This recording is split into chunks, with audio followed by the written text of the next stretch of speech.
Jaya Radha Madhava Punya Bihari Jaya Radha Madhava. And now chapter 5. Narada concludes his teachings to Vasudeva.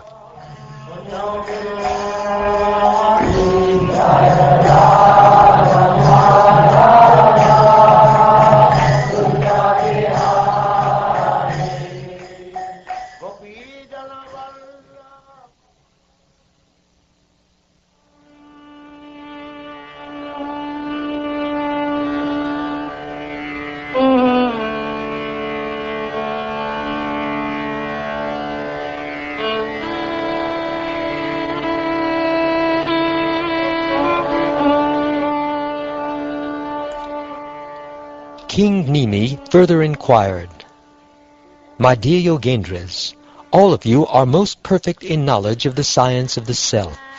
Therefore, kindly explain to me the destination of those who for the most part never worship the Supreme Personality of Godhead, Hari, who are unable to quench their material desires, and who are not in control of their own selves."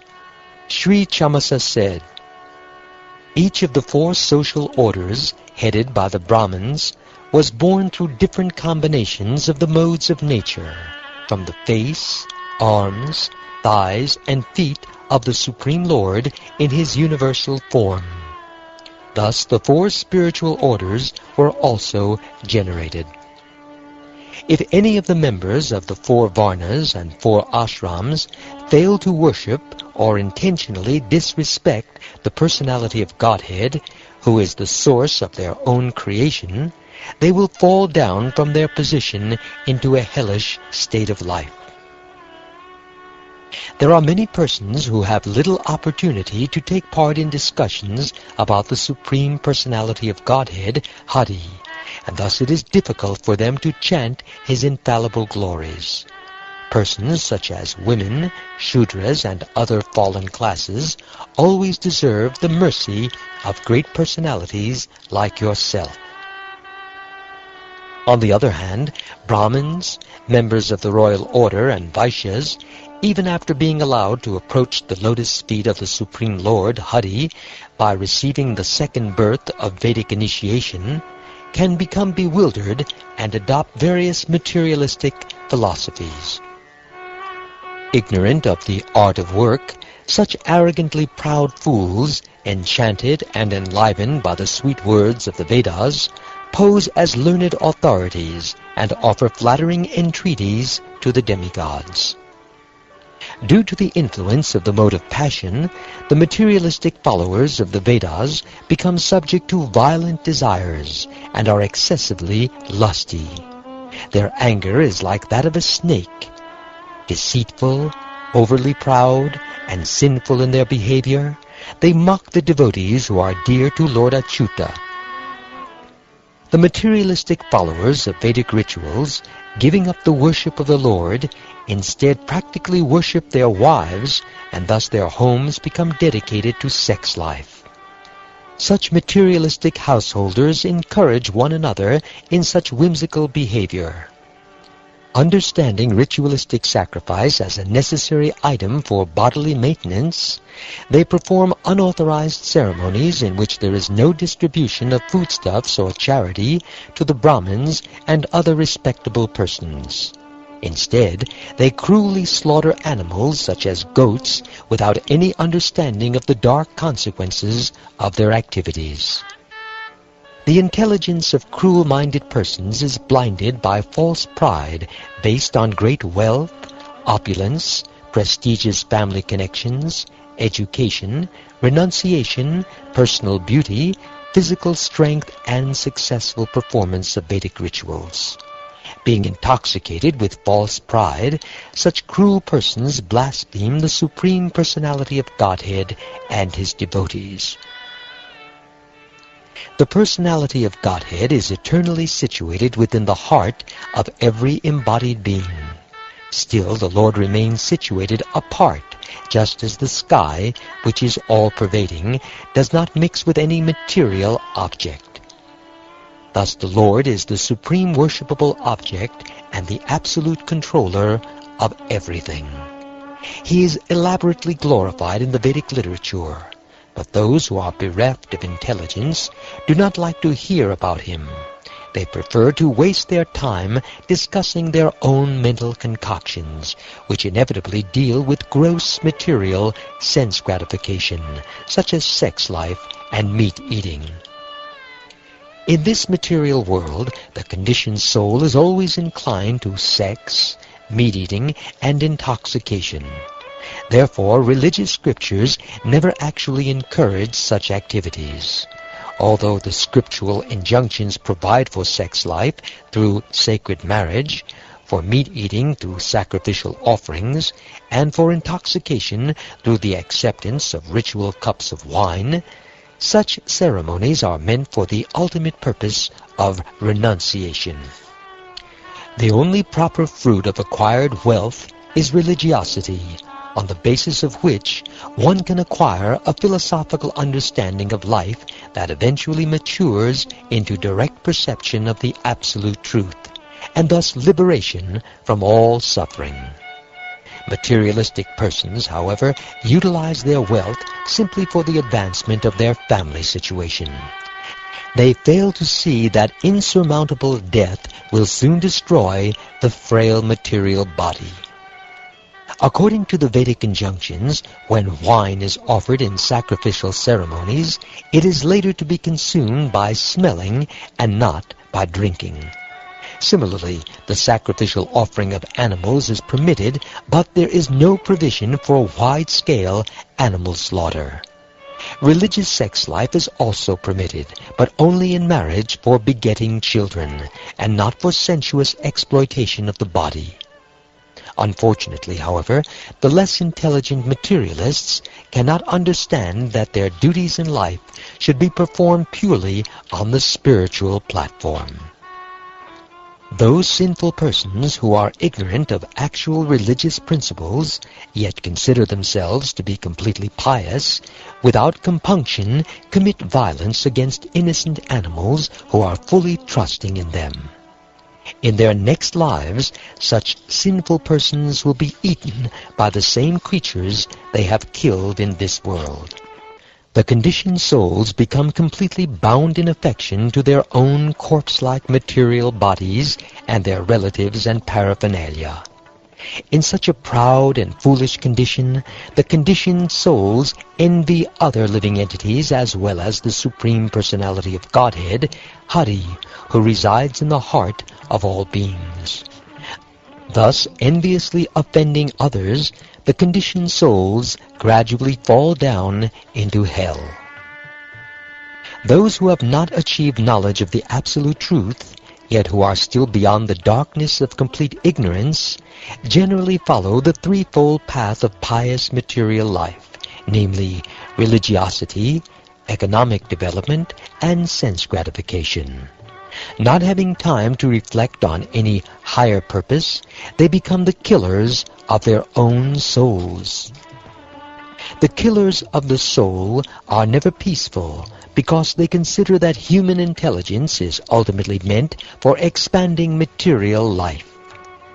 Thus, neglecting their real spiritual duties, they are always in distress. They are filled with great hopes and dreams, but unfortunately, these are always destroyed by the inevitable march of time. Those who have turned away from the Supreme Lord Vasudeva, being under the spell of the Lord's illusory energy, are eventually forced to give up their so-called homes, children, friends, wives, and lovers, which were all created by the illusory potency of the Supreme Lord, and enter against their will into the darkest regions of the universe.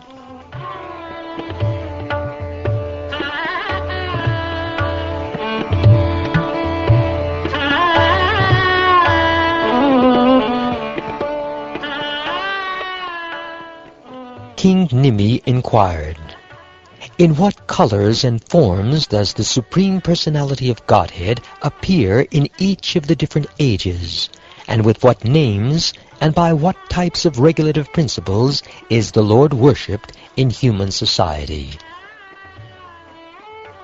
Sri Karabhajan replied, in each of the 4 yugas or ages, Krita, Treta, Dvapara and Kali, Lord Keshava appears with various complexions, names and forms, and is thus worshipped by various processes.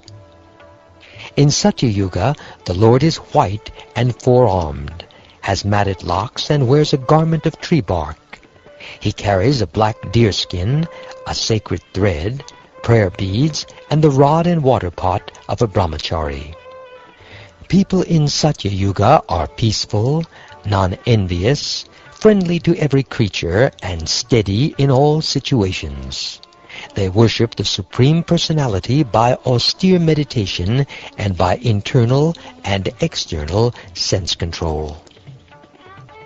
In Satya Yuga, the Lord is glorified by the names Hamsa, Suparna, Vaikunta, Dharma, Yogeshvar, Amala, Ishvara, Purusha, Avyakta, and Paramatma.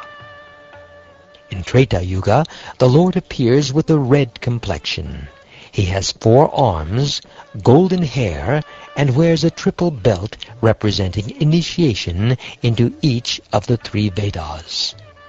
Embodying the knowledge of worship by sacrificial performance, which is contained in the Rig, Sama, and Yajur Vedas, his symbols are the ladle, spoon, and other implements of sacrifice. In Treta Yuga, those members of human society who are fixed in religiosity and are sincerely interested in achieving the absolute truth worship Lord Hari, who contains within himself all the demigods. The Lord is worshipped by the rituals of sacrifice taught in the 3 Vedas. In Treta Yuga, the Lord is glorified by the names Vishnu, Yagya, Prajnigarbha, Sarvadeva, Arukrama, Vishakapi, Jayanta, and Urugaya. In Dvapara Yuga, the Supreme Personality of Godhead appears with a dark blue complexion, wearing yellow garments. The Lord's transcendental body is marked in this incarnation with Srivatsa and other distinctive ornaments, and he manifests his personal weapons.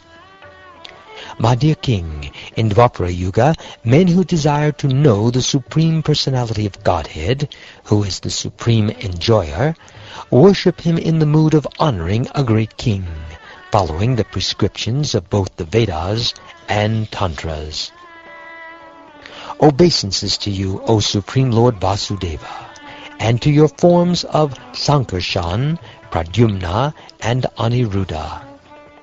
O Supreme Personality of Godhead, all obeisances unto you.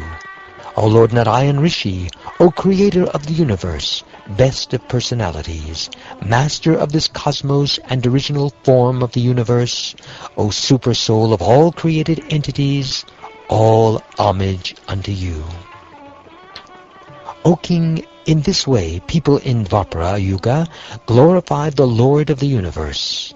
In Kali Yuga also, people worship the Supreme Personality of Godhead by following various regulations of the revealed scriptures. Now kindly hear of this from me.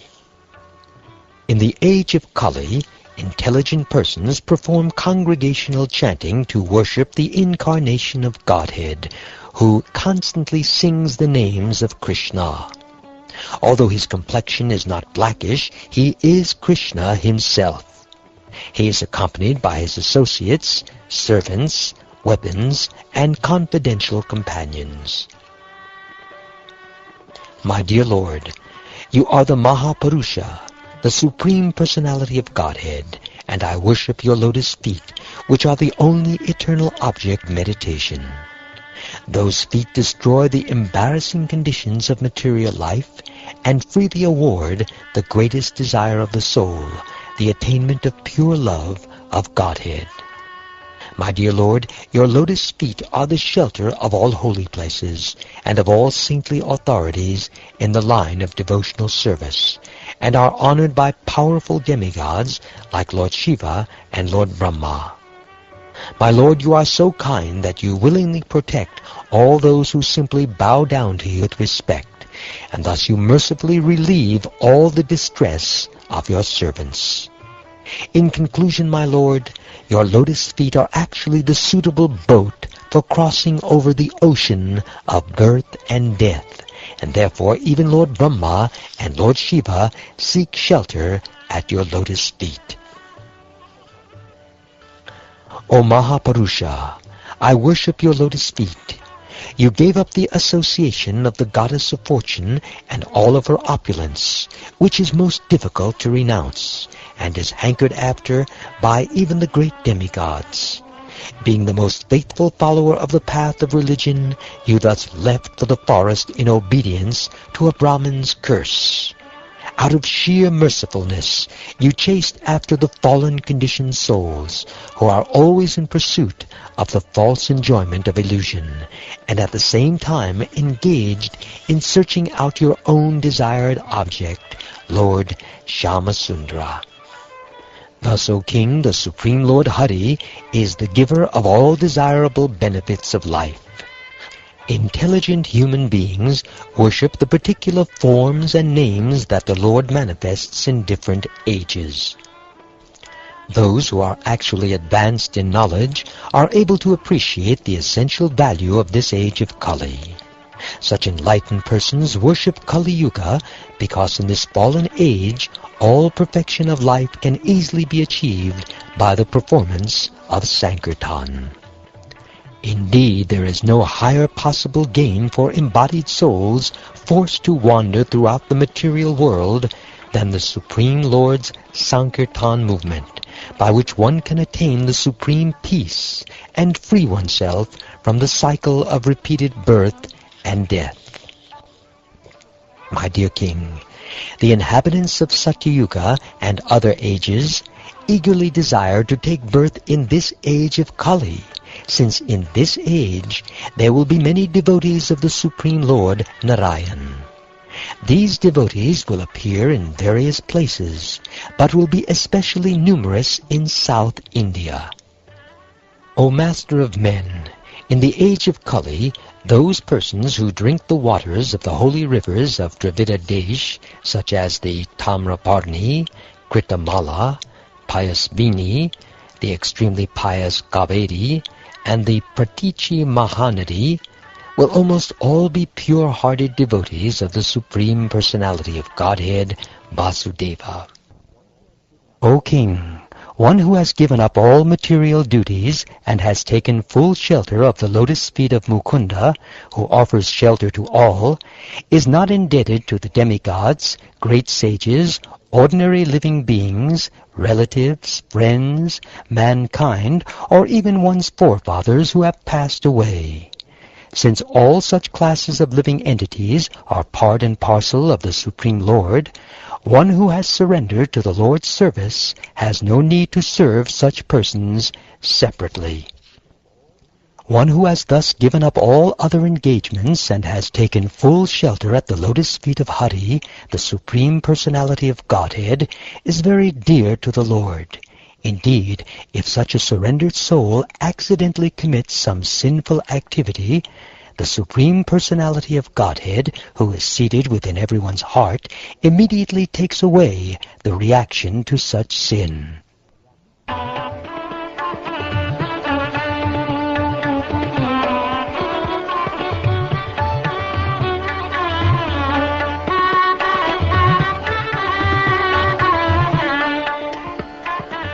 Having thus heard the science of devotional service, Nimi, the king of Mithila, felt extremely satisfied and, along with the sacrificial priests, offered respectful worship to the sagacious sons of Jayanti. The perfect sages then disappeared before the eyes of everyone present.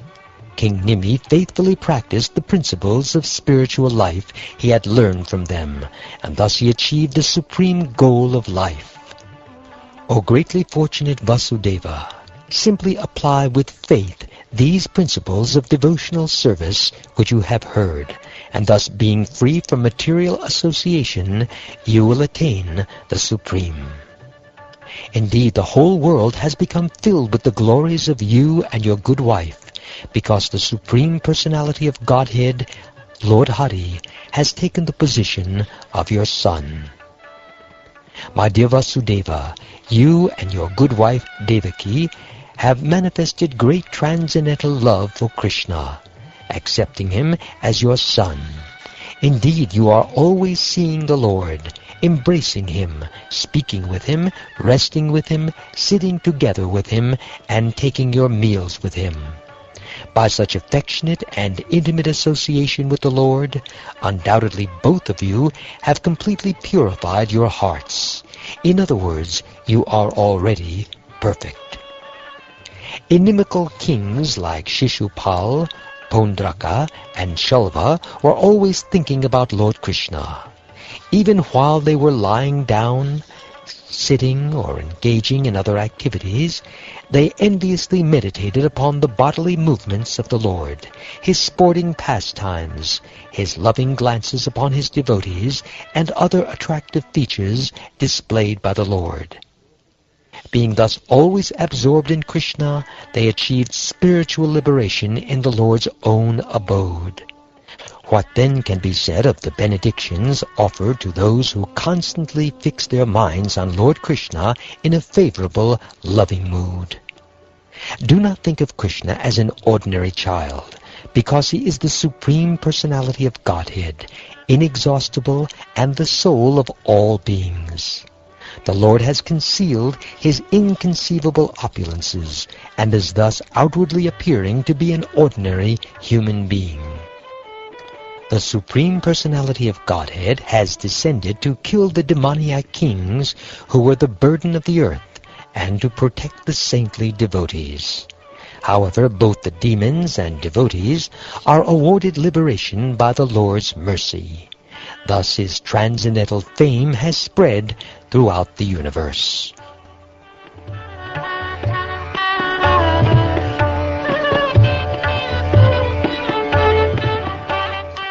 Having heard this narration, the greatly fortunate Vasudeva was completely struck with wonder. Thus he and his most blessed wife Devaki gave up all illusion and anxiety that had entered their hearts. Anyone who meditates on this pious historical narration with fixed attention will purify himself of all contamination in this very life, and thus achieve the highest spiritual perfection.